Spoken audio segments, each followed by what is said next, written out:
perfect for the weather right now. And we have Lydia Burns, our resident cheesemonger, here to take us through, talk a little bit about the history of this dish and how unique it is and demonstrate how to prepare it. Welsh Rarebit or Welsh Rabbit, it goes by both names, and also a little twist on the dish known as blushing bunny. So Lydia, we are all excited to hear about all the cheesy goodness. So take it away. Yeah, so Welsh, I grew up calling it rabbit. It's also known as rarebit. Rarebit is the more PC term because the original name is derogatory towards Welshmen because the idea is that in Britain, there's a lot of humor about the various areas and what it signifies if you're from there. And Wales is known as being more primitive, rugged, rural, and poor, for lack of a better term. And so the dish, rarebit or rabbit, is cheese on toast, essentially. But it was called Welsh Rabbit as a jab at Welshmen to sort of say that the Welshmen are so poor that the closest they can afford to the cheapest meat, which is rabbit, is cheese on bread. So it's sort of a slight. So about 100 years later, after it first appeared in like a printed recipe with the name rabbit, they switched over to rarebit. And from then on, in most British culture, the term rarebit's used instead of rabbit, but they do still get sort of interchanged because most people don't know the origin of it and that it sort of is a bit condescending, we'll say. It's interesting so that they went a PC route so long ago too. I know, right? Yeah. But it is actually, despite being attached to Wales, it is a dish that's enjoyed all over England. And there's multiple variations. It actually was quite popular in France as well, in northern France, both like Escoffier and a lot of other famous sort of pillars of culinary cookbooks have recipes for it. Today, I chose a recipe from Fergus Henderson, who to me is like the definitive modern English cook. He has a great book called Snout to Tail Cooking that is really simple, but really elegant, delicious dishes. And so I chose his recipe. I'm going to get started because we need to let this congeal a little bit after I make it. And then I'll go back and talk about all the different variations and different additives you can have after we get this going. So first, you're going to notice if any of you did my fondue demo in I guess that was last summer. Yeah. Rarebit's not too different from fondue, basic principles, but different flavoring, different cheeses used, which causes some issues. But otherwise, it's really about emulsifying cheese into a liquid. But instead of fondue, where you would serve it molten and dip the bread in, we're going to make it, let it sit, and then you put it on toast and broil it. So it gets nice and brown and bubbly, which for me, I love that caramelized cheese flavor. So it's just one extra layer of flavor over fondue. So much like fondue, you're going to need to grate your cheese. And if you're worried about it breaking, I suggest tossing it with a little bit of cornstarch. That's not in the recipe, but that's just a little home hack. And then we're going to start with making a little bit of a roux. So we have a pat of butter. I'm going to get that in there and get it melting. And then you're going to add a tablespoon of flour. You can add a little more too. I think it gets a little like cloying if you use too much flour, but there are certainly recipes that call for way more flour than this one. I just like this one because it doesn't overwhelm the other flavors. So once your butter is melted, I'm just going to add this flour in. I'll move this to the back so you guys can see. And then you're just going to stir this. If you guys have made roux before, very similar. Now you don't want to burn it. This isn't going to go as far as maybe a southern roux where you want it to burn. You just want it. You want to smell the flour and butter, sort of like it'll smell like a biscuit, like the recipe said. It gets that nice bready aroma.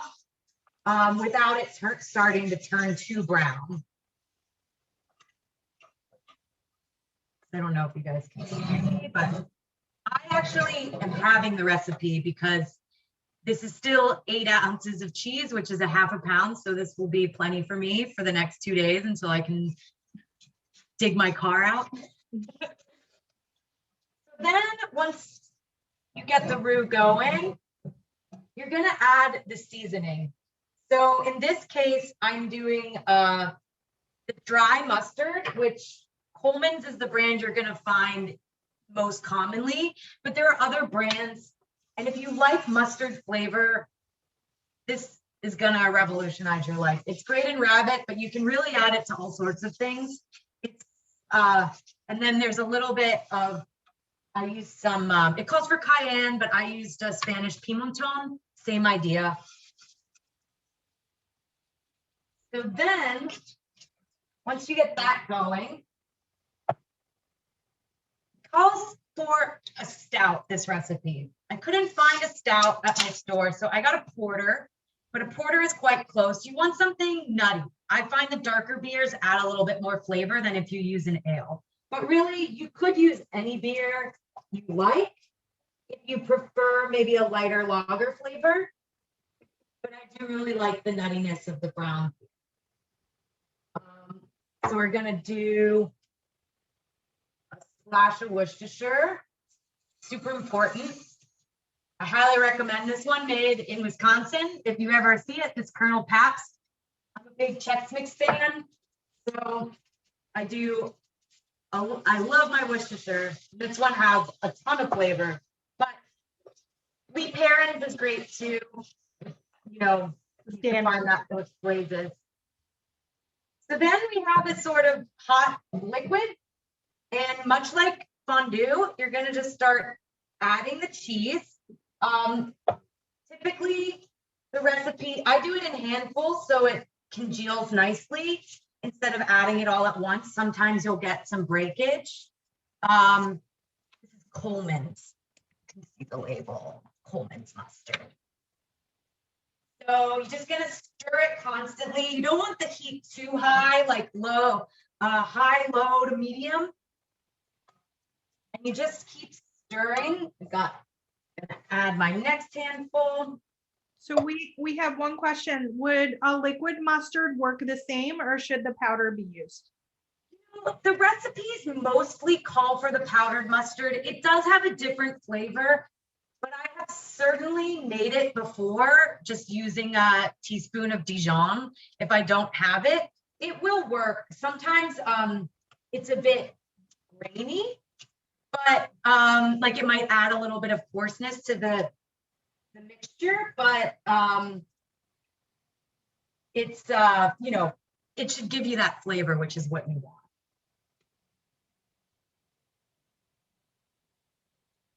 So the thing is with cheddar, I'm using Barber's cheddar, which is a classic English cheddar, but made in a block form. They have a really interesting history, which we'll go into in a bit. But cheddar is prone to break, especially more aged cheddar. So it's a little bit trickier to make than, say, a fondue with an Alpine cheese, which is really designed for melting. So again, the cornstarch will help to make sure you get a nice, solid, congealed. And what I'm doing now is I'm just mixing this until it all melts and is an even texture. And then I'm gonna let it sit in a dish before and let it cool before I add it to the toast. Mine's breaking a little bit, but honestly, I find that if you get a little bit of separation, it still works just fine, especially when you allow it to cool, it tends to come together a little bit more. But if you're really worried about breakage, or you have problems with breakage in general, you can add sodium citrate, something you could buy on Amazon, and it's sort of an industry hack. Breaking is when the oil separates, the fat and oil separates from the emulsification. So like when you're making a Mornay sauce or a cream sauce, and it breaks when you see that, like the solids separate from the oil. It's just sort of a term we use. So I think this is good. I do have, I don't know if you guys can see, but does get a little bit of a brown color from the cayenne pepper. So it's not going to be, super yellow if you add the cayenne. If you don't, it'll just have that beautiful cheddar color. So I am going to just put this in here to let it cool before we put it on some toast and broil it.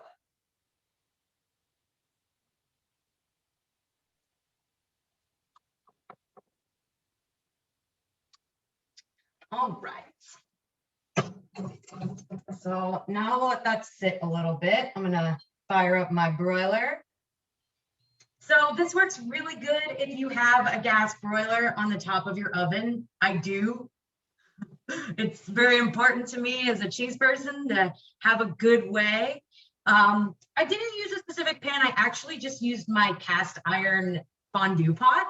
But any cast iron pan or any sort of like a sauce pot should work just fine.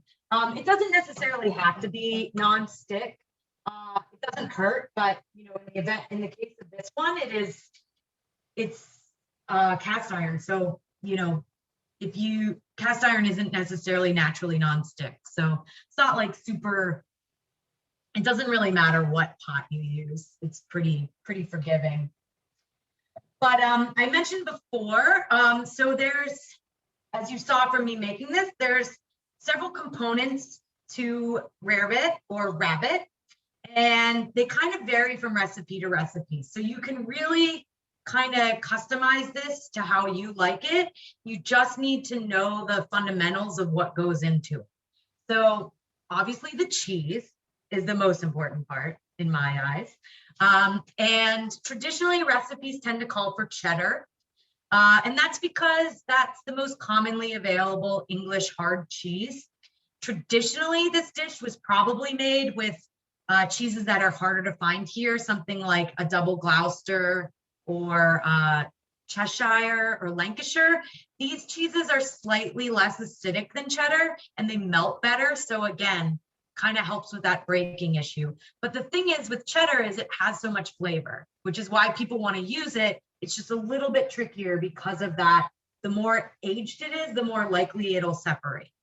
But like I said, mine separated a little bit, but once you put it on the toast, it's fine. Like it might, you might get a little bit of seepage of the oil into the bread, but I find that kind of tasty, so it doesn't bother me so much. But you just complain about that.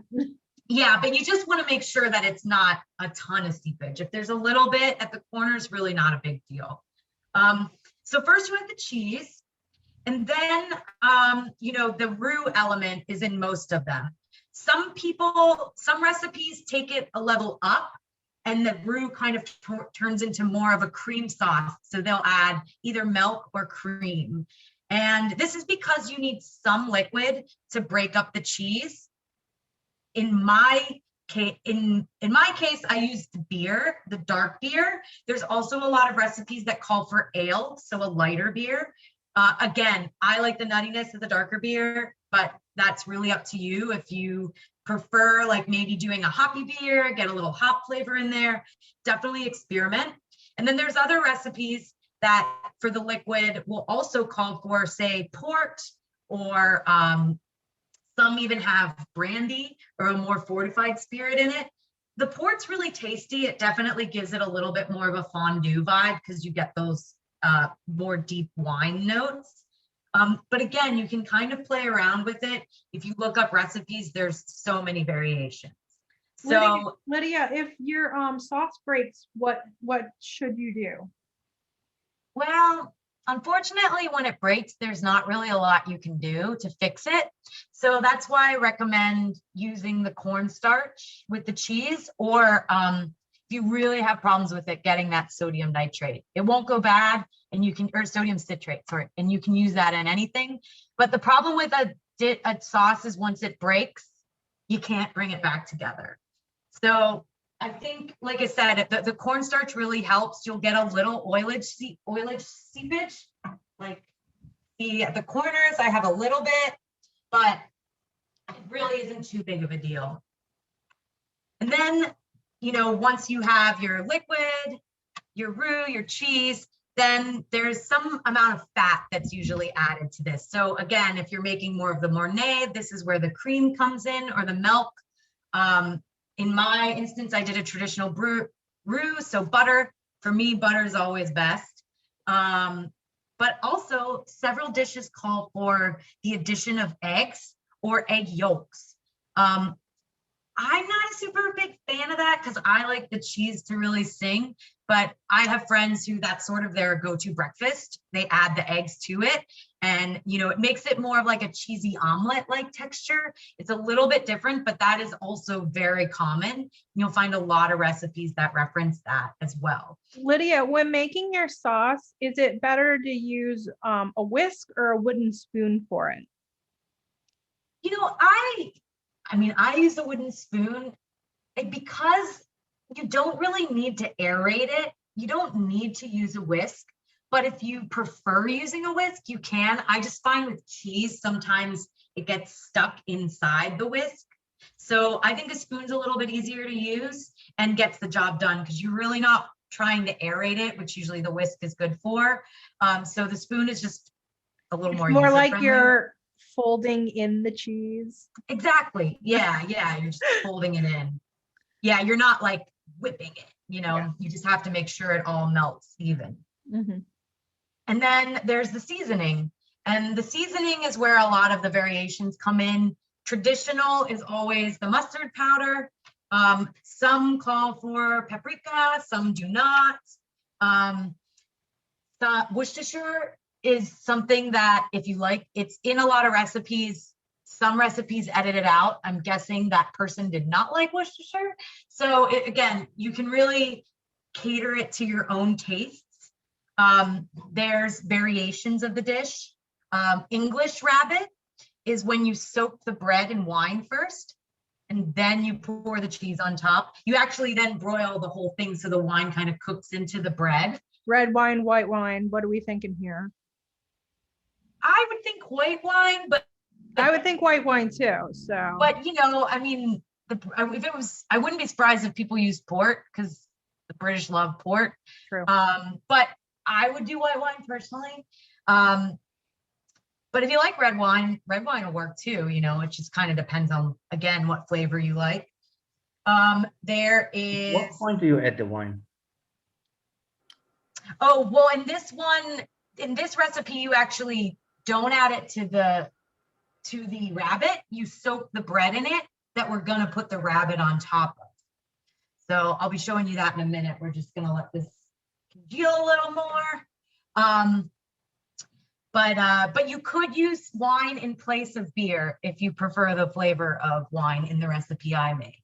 So again, you just need that emulsifying sort of action, and it will also lend its flavor. So if you prefer wine to beer, you could definitely substitute in a white wine of your choice. I would go with something a little more acidic. It'll probably help it a little bit rather than because that sort of helps the cheese bind together. And then there is buck rabbit or golden buck, which is when you make the Welsh rabbit and then you put a fried egg on top of it.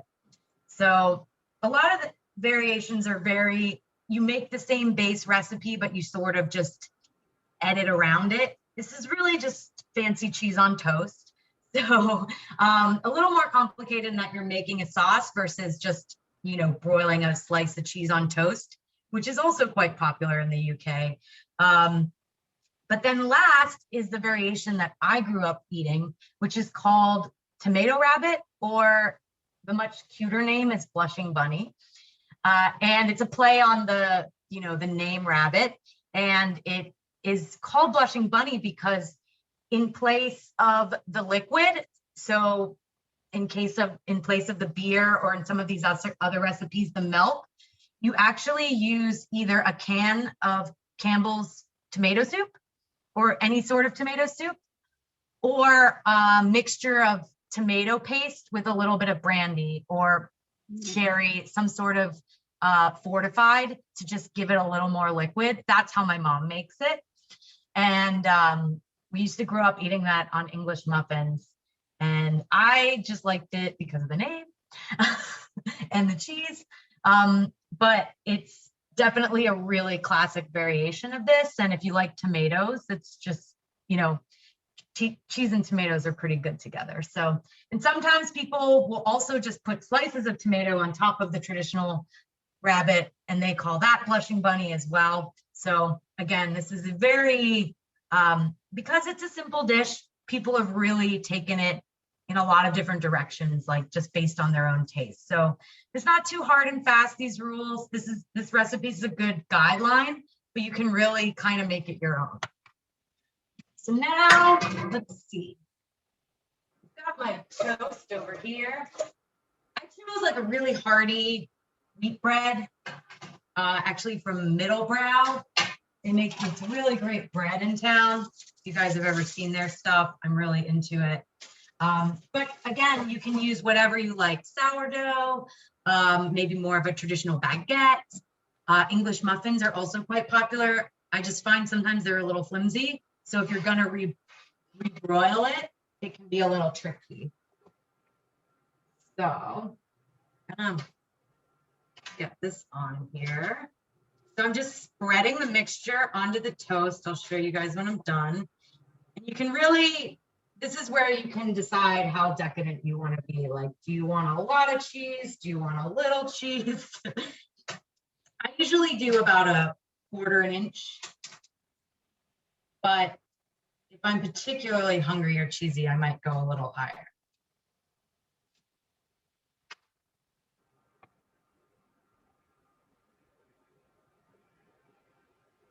And the nice thing about this dish, because you need it to congeal, you can actually keep this.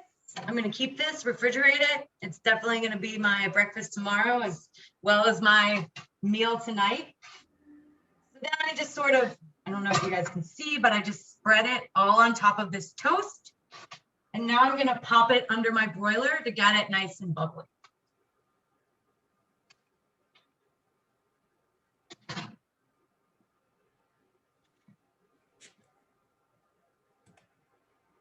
This is where I have to be careful because sometimes this broiler, it makes it happen really fast.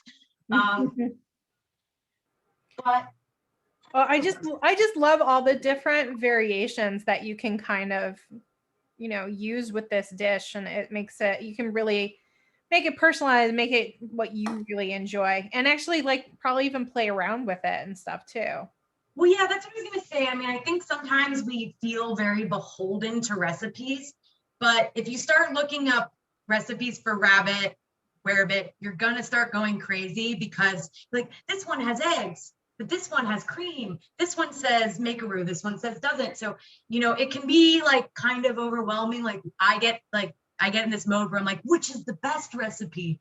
And unfortunately, there's no answer to that because the best recipe is going to be the one that you like the best. Right. So, you know, like I said, I'm not big on the eggs, but some people think that like that's the best. So it's really a fun dish that there's this template to play with, and then you can really personalize it. And you could definitely. Yeah, and someone else just said it's like you can also go with it based on what you have in your kitchen already. Exactly. And that's what I kind of like about it. I do really love the tomato version. Again, I just love tomatoes in general, especially like tomato paste is just that cooked tomato feeling is very comforting to me. So that's something that, you know, for me really speaks to me. I do like the classic one too, but as you guys can kind of see, now it's all nice and bubbly and remelted. I could probably let it go a little bit longer, but I'm gonna be eating this later, so I'm gonna reheat it. But yeah, that's basically it. I mean, the fun thing about this dish is it's really not complicated. No. Gotta worry about the breaking. But like I said, there's a couple tricks around that we talked about. But I mean, there's a reason this dish is so popular, you know, who doesn't like melted cheese on toast? Exactly. It's what my grandma eats for breakfast every single day. Mm-hmm. And she's 90 and she hasn't got sick of it yet. Yeah, and this is like, you know, if people haven't had it before, I mean, this is it's very different from the traditional like grilled cheese sandwich that a lot of people think of, the classic bread and cheese and everything. That's the first thing that people are definitely going to think about in this country. But it's great to kind of expand it and do a whole different twist on it if they've never had this dish before. So, but yeah, and then there's because the English colonized in India, they have an affinity for Indian food. So there's curry rabbit where you add curry powder to it. There's a Portuguese rabbit where you add sardines on top at the end. of course, So like there's all these different fun little variations that you can do. And then when I eat this, I'll garnish it. I like to put capers on it because I love pickly things. Chives is also a very traditional topping, or any sort of soft herb. Like if you want to lighten it up a bit, you could put a little parsley on there, or basil, whatever you like. you could probably go down a whole rabbit hole trying to look up rabbit recipes on Google. Definitely. I did, just out of curiosity, and it was pretty amazing, the diversity of recipes I'm sure that'll pop up. It's definitely a whole wonderland out there, I'm sure. Well, and then if you search rabbit versus rarebit, you get even more recipes. Yeah. So rarebit, by the way, isn't a real word. It was made to sort of like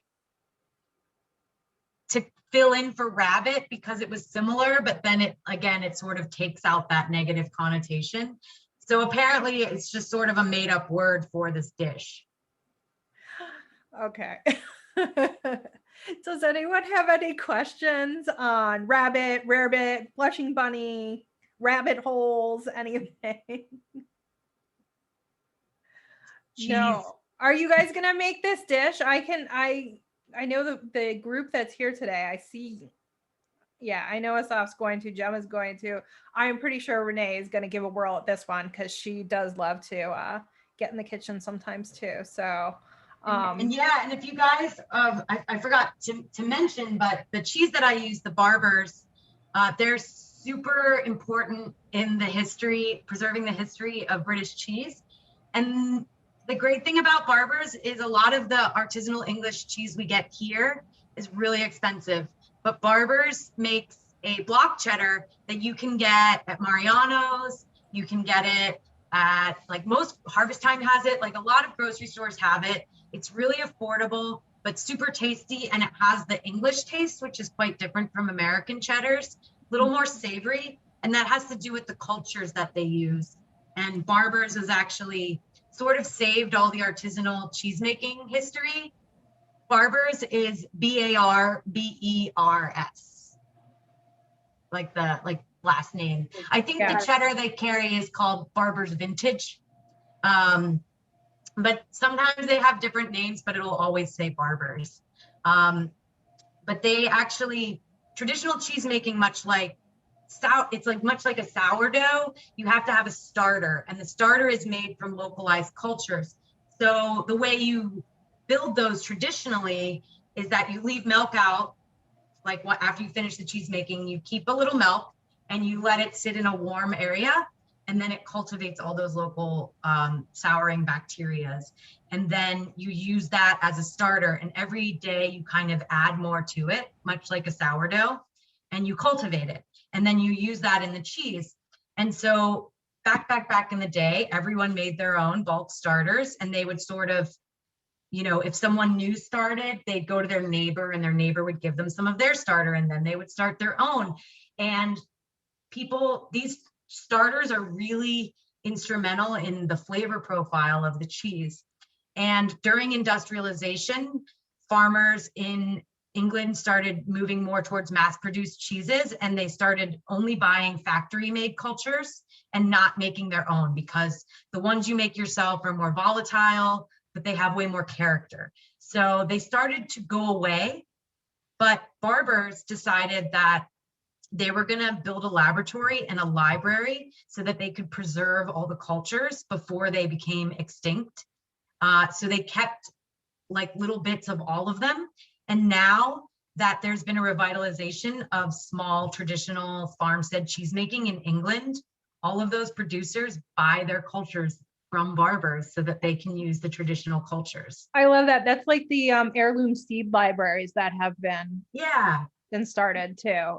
It's so smart to like kind of try and keep these traditions and, you know, traditional flavors and traditional vegetables and cultures and all of this still going right now. So not have everything so mass produced and everything. Everything's really turned back to the more artisanal way, which is great. Well, and that's really where, you know, the like terroir comes into play. Right. If you're taking out a lot of the sense of place. Yes, the animal still grazed in a specific, you know, on your pastures, but the cultures are a lot of that identity. It's not just the grasses, but the flora and microbes in the air that help culture and develop the cheese. So without those traditional cultures, you lose a lot of that character. So it's cool. And they are very generous with them. You know, they didn't do it just to help themselves. They wanted to continue traditional cheese in England. So, you know, they sell what they're called bulk starters when they're those traditional starters. Awesome. They sell these bulk cultures to a bunch of producers who want to also preserve that heritage. So that's so cool. So, well, I think that's it for today. Thank you, everyone. Thank you, Lydia, so much. This was great. Yeah. I love it when you cook too. It's awesome to get to see you in your kitchen as well. Yeah, and it's a perfect meal for today. Absolutely. So thank you again, everyone. I do have this recipe. If you did not receive it in your email, you can always reach out to me at taste@nl.edu and I can send it your way. Everyone, stay warm, stay safe, and have a fabulous Fat Tuesday. Maybe you're also enjoying some king cake or some punchkis today. If you are, have a bite for me, please. All right. Thanks, everyone. Bye. Bye. Thank you.